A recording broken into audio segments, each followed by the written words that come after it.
மேல இந்த ஆலவட்சம் வித்தியாசமா இருக்கும். அபூர்வ திருக்கோலம் பேரு.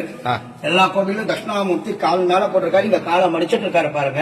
இந்த கீழ முனிவர் எல்லாம் சாப மோச்சனம் பெற்று மான் நாகமா இருப்பாப்ல. ஒரு காதல குண்டலம், ஒரு காதல குண்டலம் இல்ல.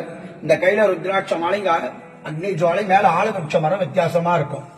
அபூர்வ திருக்கோல தட்சிணாமூர்த்தி. கல்லால மரம் வித்தியாசமா இருக்கும் பாருங்க. ஆமாங்க.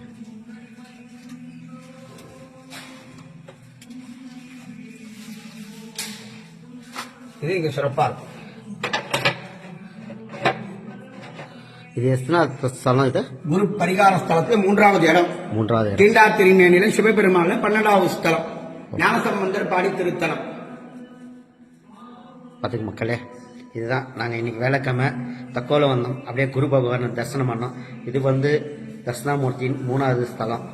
குரு பகவான் அபூர்வ திருக்கோயில் அபூர்வ திருக்கோயில் தட்சிணாமூர்த்தி. ஓகேங்களா? இந்த பாக்கியம் நானும் கிடச்சிது. இந்த பாக்கியம் உங்களுக்கு கிடைக்கணுன்ட்டு எல்லாம் இல்லை சிவபெருமானே நான் நினைக்கிறேன். நன்றி மக்களே, நன்றி. ரொம்ப அபூர்வமாக இருக்குது பார்க்கும்போது.